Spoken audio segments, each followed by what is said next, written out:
Ja, das ist meine Ausgangsbasis für das ganze Buch, um zu zeigen, dass es zwischen Mann und Frau zwei Arten von Liebe gibt und dass die eine Art von der Frau missbraucht wird, um sich protegieren zu lassen. Das heißt, dass der Teil, der sich zusammenschlagen lässt, der missbraucht den anderen Teil, dass die Frau sich als Schutzobjekt gibt, dass sie versucht, dass der Mann sie wie ein Kind behandelt. Das heißt, jemand, den man beschützen muss, für den man gern arbeiten möchte. Und sie hat damit natürlich sehr oft und sehr viel Erfolg.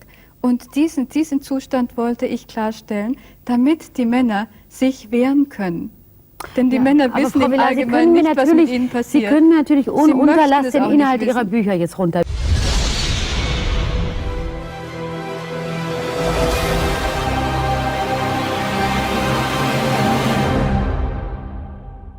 Sometimes people don't want to hear the truth because they don't want their illusions destroyed.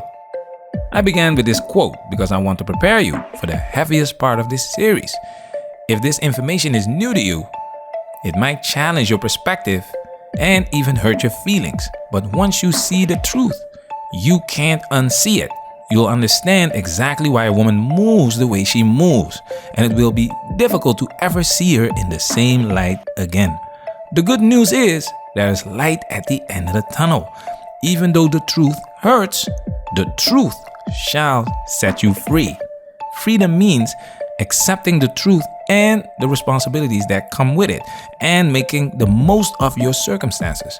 I know you can do that because we many. For those who are familiar with this content, enjoy your red pill vitamins. Welcome to part 3 of our deep dive into Esther Vilar's thought-provoking book, The Manipulated Man. In parts 1 and 2, we explored the foundational ideas and specific tactics Vilar argues women use to manipulate men. We examined how these dynamics have evolved and persist in modern society, often leading to significant mental health challenges for men and men opting out of the dating game. In this final segment, we will dive into the chapter A Dictionary from The Manipulated Man, in which Esther Vilar exposes women's secret language. To better understand this chapter, we need to explore what women value and uncover the core motivations behind behaviors Vilar describes. We'll also analyze how these values have shifted over time and what they mean for both men and women today. So we have 2 chapters for this video: what women value and Womanese. What does she mean? Your support through Super Thanks, PayPal donations, and Patreon has been invaluable. Please continue to share your thoughts and video topic requests with us. Let's talk about it. Now it's time for us to get into this and do what we gotta do. Because we many.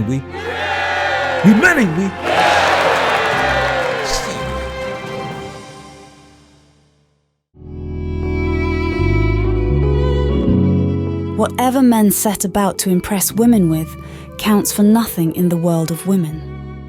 Only another woman is of importance in her world.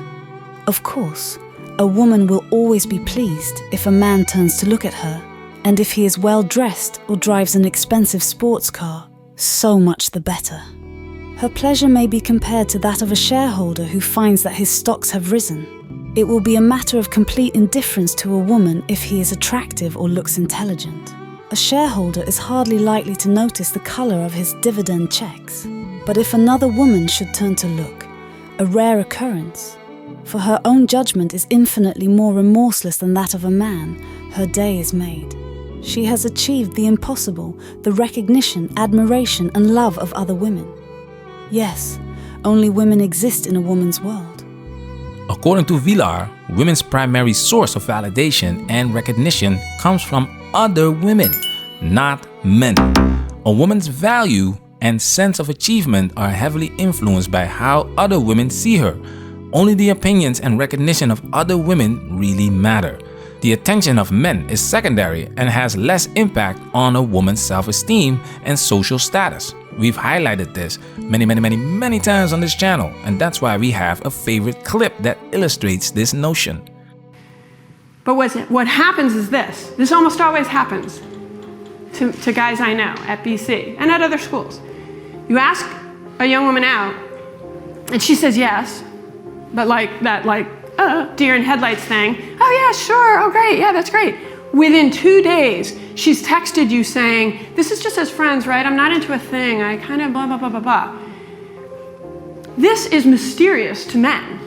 It's not mysterious to me. I know exactly what's happened. That young woman has gone and talked to 108 of her closest friends. And 106 of those friends have said, oh no, don't go out, I heard him once say something weird in history class. It's the validation and recognition from the sisterhood that causes women to remain single and miserable in these modern times. The sisterhood, once limited to family and close friends, is now global, encompassing followers on social media and online friends. All these shoes, all these dresses, all these layers of makeup, all these weaves, and even the men they are hooking up with are meant to impress other women, not men. We've made a few videos with Dr. Carrie Cronin, and it's interesting to see that every time a woman dives into this subject and conducts objective research, they all conclude that women are their own worst enemies. Let's take it a step further. Once the contract is signed, his employers can relax. Their leverage over him continues to increase. A woman behaves in much the same way with a man. She gives her man just enough rope to ensure his preferring life by her side to breaking his contract with her. A woman may, in fact, be compared to a firm in a number of ways. After all, a firm is only an impersonal system aimed at achieving a maximum profit. This is pure gold. 50 years ago, Esther Vilar exposed women being in business instead of being in love, comparing the dynamics of a romantic relationship to that of an employment contract. According to Vilar, women view relationships pragmatically, focusing on the benefits and security offered by the man. The emotional aspects such as love or affection is secondary to the practical benefits. Once a man is committed, much like an employee who has signed a contract, a woman can relax as her leverage over him increases. And that's the sad reality of sex with your wife, is that she used sex to get married. And once she trapped you, there was no reason for sex anymore. The sad fact is that a good man, or after a woman marries a good man, all he's good for is being a sperm donor and for financial security. And all the facade of being into you, of being passionate about you, of loving you and can't wait to get together to be with you, that facade drops because we got what we wanted. Now here is the kicker. With changes in society like no-fault divorce, women have learned that they can break this contract for whatever reason and still get the benefits and security offered by the man. Why buy the cow if you can get the milk for free? Like Esther Vilar said, a firm is only an impersonal system aimed at achieving a maximum profit. Women came to get it all. This explains not only the huge pop in divorces 50 years ago, but also the rise in hookup culture and situationships. Casual sex is executed by a casual worker named Chad or Tyrone.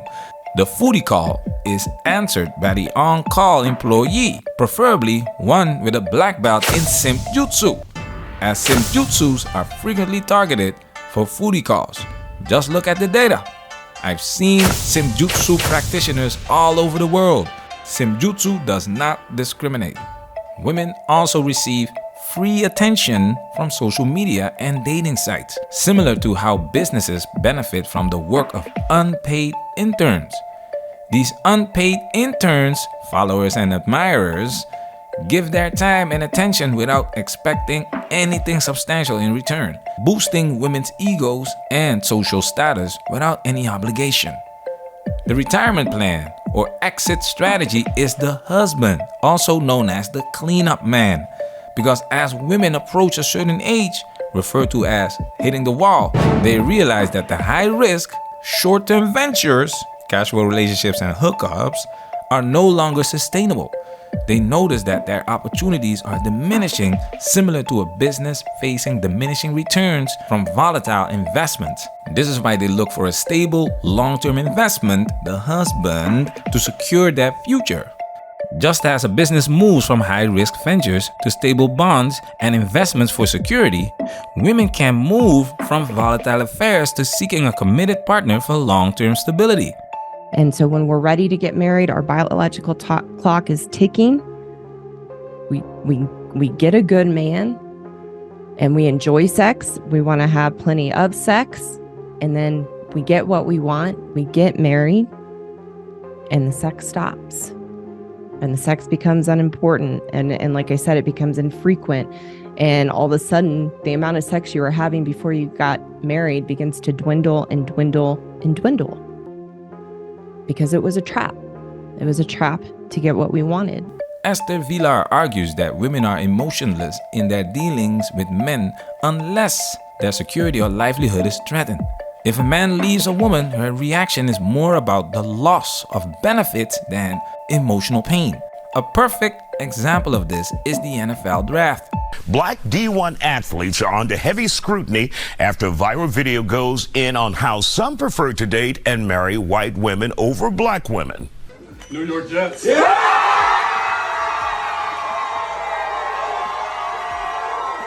This is on the news because women, particularly black women, have a problem with this.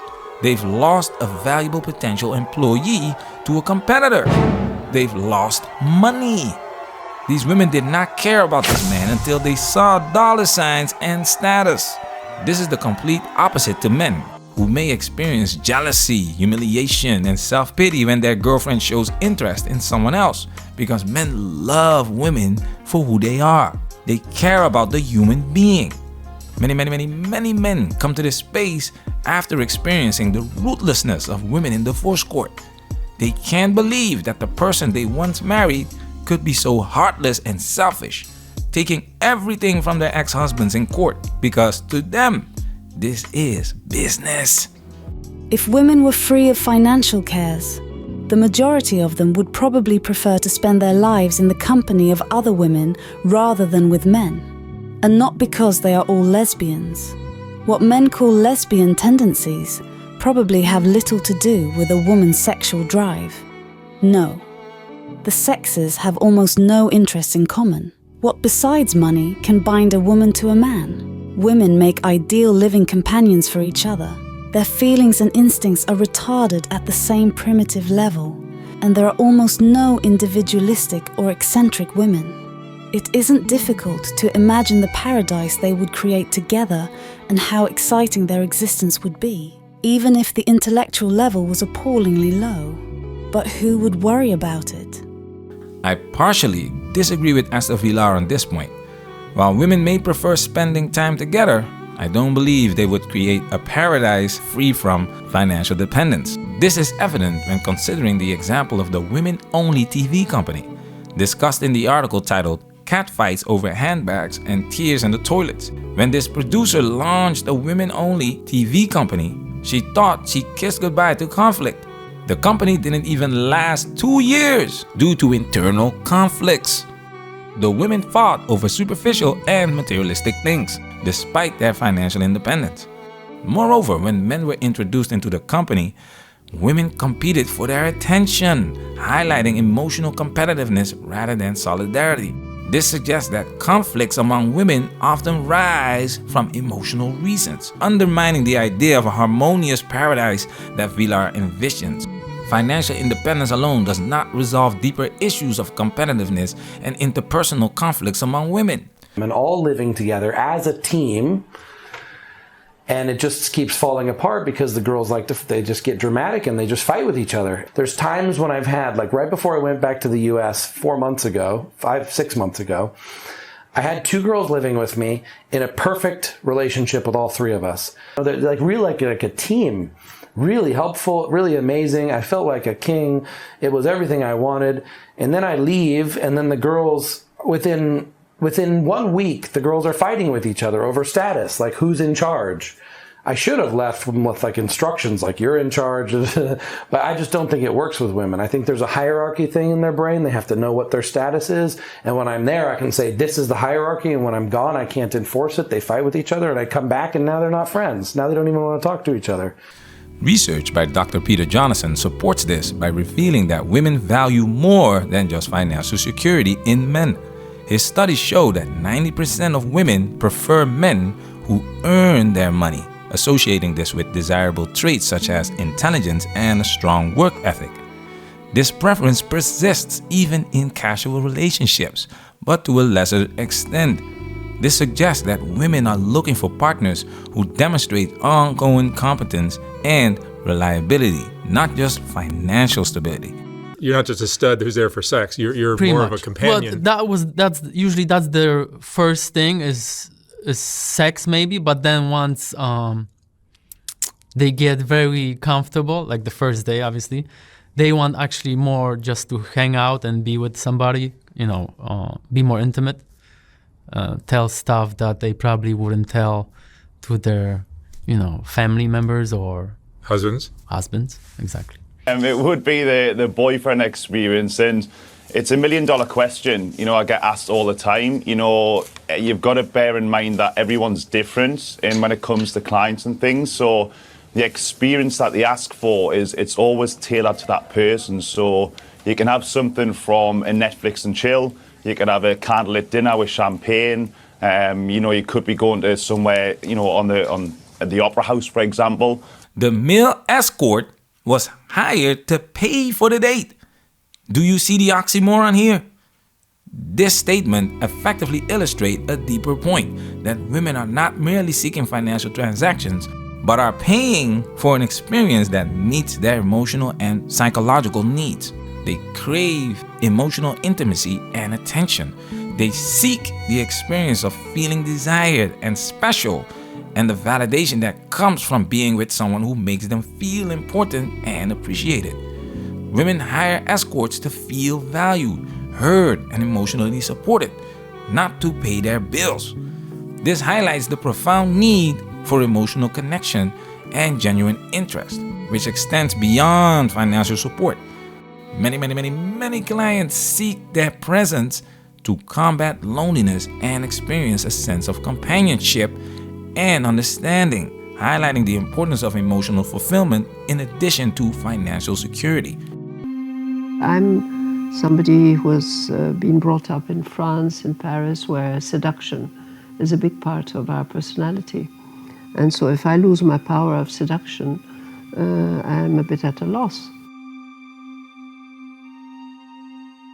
I had it all. I had the life of being a seductress, of sometimes being the most beautiful woman in a room, of knowing it, of feeling it. This is a clip from the video we made about a woman who wanted to legally delete herself in Switzerland because she was no longer desired by men, expressing her wish to end her life with the company of an attractive young man further emphasizes the importance of male presence that transcends financial considerations. She states, "I'll have already said my goodbyes to my children. I don't want any tears. If they cry and get upset, then I will too. I want it be a deliciously perfect 24 hours. I'll drink enough vodka to be nicely drunk. I'd love an attractive young man with me.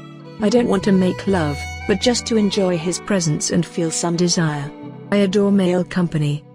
And then I will be ready to die in Switzerland via assisted suicide." This highlights the emotional and psychological value men can provide, which is crucial to a woman's happiness and sense of fulfillment. While financial independence is significant, it is not the sole factor binding women to men. It's nature that's binding women to men. Our natural instincts to procreate are deeply ingrained. But we are operating in an advanced world, a world that's increasingly removing us from our natural elements, leading to a disruption in balance and severe consequences. This mirrors the scenario observed in the mouse utopia experiments, where an artificial environment led to the behavioral sink and societal collapse. Even though I agree with Esther Vilar that the sexes have almost no interest in common, this is exactly why a common purpose is essential for relationships to work. In the past, survival was that common purpose. In modern times, survival is outsourced.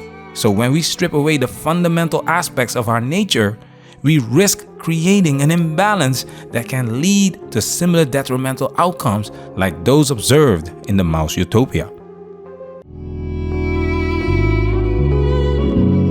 Constant self-abasement in the presence of men has led women to develop a secret language which other women understand, but which is incomprehensible to men, since they take it literally.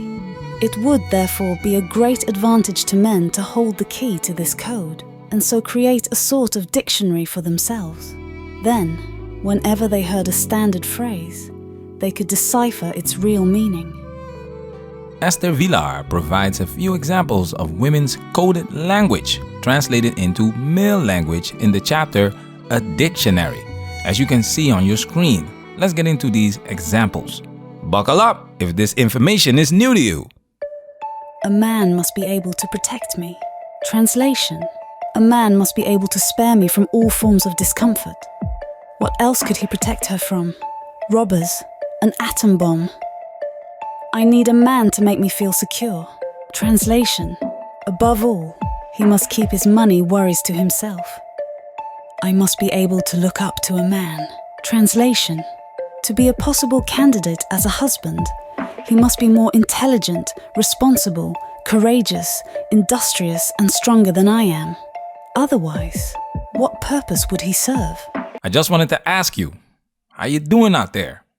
This information is not easy to digest if you're new to it. 3 examples in, and you can already see the trend of self-interest. It revolves around the self. Me, me, me. Female nature is inherently self-centric. It's all about her, and she will use manipulation to get you to do what she wants you to do because you don't have to do it, especially in modern times. Women can't even give you a rational answer for this. I think for my age, we grew up with that was the expectation. I think for younger generations, maybe it's not the expectation, but I think a lot of people still like it or want it. Mm-hmm. There's something about it that says I really valued our time together. I care. I'm interested. Mm-hmm. It's a way of signaling interest. But I think even if the person isn't interested and you're never going to see each other again, it's just a nice gesture. Mm-hmm. But I don't have any rational way of explaining why. And if I were to get rational about it, I would talk myself out of it. Yes. Of course, I would give up my career if my husband asked me. Translation: once he is earning enough money, I am never going to work again. I will never bother him with trivial problems. Translation: I'll do anything rather than keep him away from his work. I am there for him alone. Translation: no other man has to work for me. The only thing I want in life is to make him happy. Translation: I will do everything in my power to stop him from knowing how much I exploit him. This is pure gold. This is common sense, right? Things just hit differently when you know you are exploited. When you know it's just your turn. That's why 50 years later, women still use the same language to give men the idea that they are not playing them for fools because they know men with standards will lose interest. Rule number 1 for building your roster. Don't talk about your roster. Just remember that your roster is for you. It's for you to know that you have options. One thing that I found to be very important when you're making your selections is to check that your potential roster members are not following each other. That can get messy. Let's just say that. Rule number 6, diversify. Just like how you want to diversify your portfolio in finances, right? They will lie about their body count, they will lie about their roster, but the foolishness is that they expose themselves online while this conversation used to be held behind closed doors. When women are among themselves, discussing the desirable qualities of a specific man, they will never declare that they want someone to look up to, someone who will protect them. Such twaddle would be greeted with the laughter it deserves. They are more likely to say they want a man with such and such a job. Jobs are synonymous with income level, old age pensions, widow's endowments, and the ability to pay high life insurance premiums. Women are responsible for exposing themselves to the world, and that's why you don't have to feel sorry for them when they cry on TikTok about men not taking them seriously anymore, and see them for what they truly are. Because that is the kicker. There is no self-fulfillment and validation from the sisterhood if a man is not fully invested or has no genuine desire for the woman he's dealing with. In other words, if the tables are turned and she is the one who is exploited. There are many videos of women crying in the car, highlighting women can't handle the taste of their own medicine. In future, I shall devote my life to my family. Translation: I'm not going to lift another finger for the rest of my life. It's his turn now. I don't believe in women's liberation. Translation: I'm not such a fool. I'd rather let a man do the work for me. After all, we are living in an age of equality. Translation: if he thinks he can order me about, just because he earns money for me, he is sorely mistaken. I'm so bad at doing things like that. Translation: that's a job he will have to do. What's he there for anyway? He knows absolutely everything. Translation: he even serves the function of an encyclopedia. If a couple really love each other, there is no need to get married at once. Translation: he is being a bit obstinate, but I'll soon get him around in bed. I love him. Translation: he is an excellent workhorse. Givers have to learn to set limits because takers have none. The last thing women want is equality. 50 years later, this notion is on steroids. Women keep moving the goalpost because it's the supremacy they want. They want to have that cake and eat it too. This is why you need to protect yourself at all times, because you don't build equity with women. It doesn't matter what you have done for her 5 years ago. It doesn't matter what you have done for her 5 weeks ago. The only thing that matters is what you're doing for her at the moment and how it makes her feel. And with the kaleidoscopic nature women have, you cannot engage without protecting yourself. That's foolishness. Things have only gotten worse since Esther Vilar's book came out. And unfortunately, things aren't getting any better soon, depending on how you look at it. Personally, I think life is running its course. We were never meant to stay stagnant. Life has always been about evolution and growth. You see this right here. There was a time when life without records was unthinkable. Fast forward to 2024, and we now rely on streaming services and digital downloads. It's not because the good old record was bad, it just doesn't make sense in modern society with all the advanced technology at our disposal. The same goes for marriage and traditional relationships. The old ways don't make sense in modern times. It's not that traditional ways are inherently bad, they just don't work in today's world. This doesn't mean life is over. It means you'll have to adapt, adjust, and update. We are not giving up. We're moving forward. That's what the art of walking away is all about. Patreon supporters, salute! Manifest, we working. Protect yourself at all times. This video has officially been highlighted.